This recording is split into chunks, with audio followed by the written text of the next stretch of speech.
Seigneur Jésus-Christ, nous voulons te dire merci pour ce souffle de vie que tu nous donnes encore ce matin. Nous voulons te dire merci parce que tu permets que nous puissions être là encore ce matin pour pouvoir partager ta parole, pour pouvoir partager tes saintes écritures.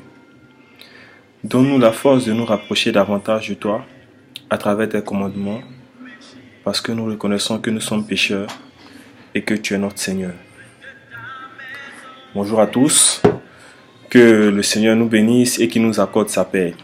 Je suis Arnaud et je suis heureux d'être devant vous encore ce matin pour vous partager mon analyse sur les tests de ce jour.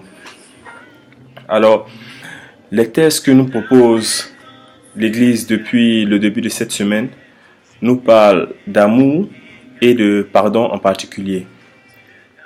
Aujourd'hui, à travers les tests proposés par l'Église, le Seigneur ne cesse de nous rappeler à lui en nous invitant à le reconnaître comme étant notre Dieu.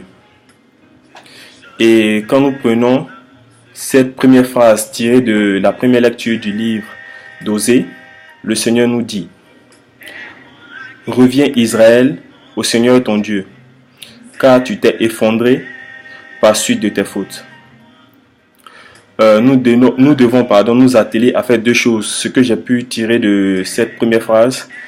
Et dans un premier temps, faire le bilan de nos actions passées, surtout en cette période de carême.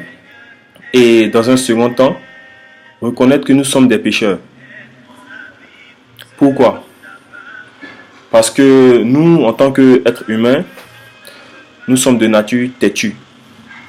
Dans le sens où nous savons par moments que nous sommes en tort, mais on préfère se trouver des excuses plutôt que de chercher à se repentir. Et même dans notre repentance, enfin, pour ceux qui se repentent, il faut savoir aussi à qui est-ce qu'il faut adresser justement nos prières. Parce que plutôt que d'aller vers Dieu, on préfère partir vers ces faux dieux-là, je ne sais pas moi, les Zambector, les Akbataba, les dieux bizarres. Bon, on ne dit pas qu'il n'y a pas de miracle chez le diable. Le diable aussi fait des miracles, bien entendu. Mais, des miracles à quel prix? Telle est la question que nous devons nous poser. Et au-delà de ces faux dieux, le Seigneur nous demande une seule chose, c'est de revenir à lui et de lui dire notre prière. Et il nous propose d'ailleurs une prière dans la première lecture qui dit « Enlève toutes les fautes et accepte ce qui est bon. Au lieu de taureau, nous t'offrons en sacrifice les paroles de nos lèvres. » Par cette prière, le Seigneur nous promet de nous conduire sur le droit chemin, celui des justes, au lieu de nous laisser trébucher. Et cela parce que nous reconnaissons que nous sommes pécheurs et que nous avons fauté. Voilà, le Seigneur, il agit toujours d'une manière ou d'une autre autour de nous, par des faits et gestes que nous pouvons parfois trouver insignifiants ou que nous ne percevons pas, mais qui ont leur sens parce que on ne ressent plus de pression, on ne ressent plus de poids, on ne ressent plus de fardeau sur nos épaules. Comme nous le dit le psaume, nous devons être attentifs aux paroles du Seigneur et aller sur ses chemins.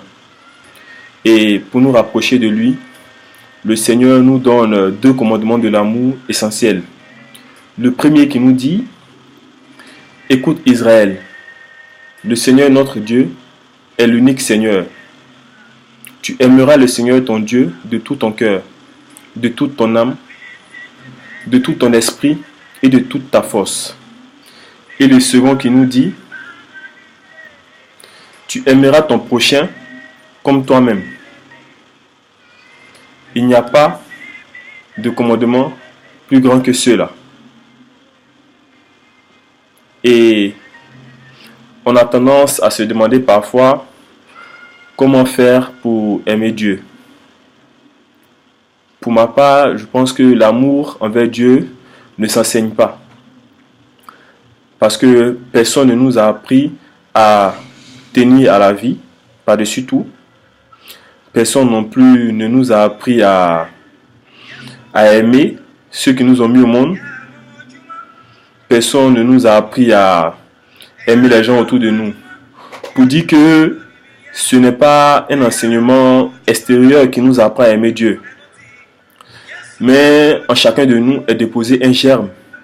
Un germe qui contient en lui le principe, sinon cette aptitude à pouvoir aimer l'autre. À pouvoir aimer, le Seigneur.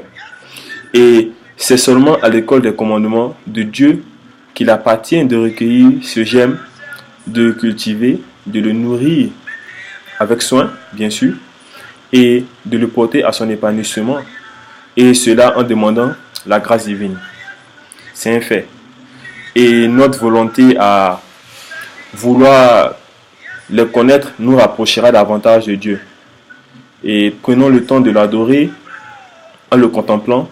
Et allant dans ce sens, le pape François nous propose d'observer 2 journées spéciales d'adoration consacrées au Seigneur, à savoir la journée d'aujourd'hui, vendredi 13, et celle de demain, samedi 14. Prenons le temps de nous recueillir et d'être en communion avec notre Seigneur. Et pour finir, je voudrais rappeler à tout le monde que le message du pape sur ces journées sera posté sur le mur du groupe ce soir. Et nous invitons chacun à venir débattre, à donner son point de vue, dire ce qu'il comprend et ce qu'il ne comprend pas, pour que nos différentes visions nous permettent encore de grandir dans l'œuvre de Dieu. Et que le Seigneur nous bénisse et qu'il nous garde. Shalom.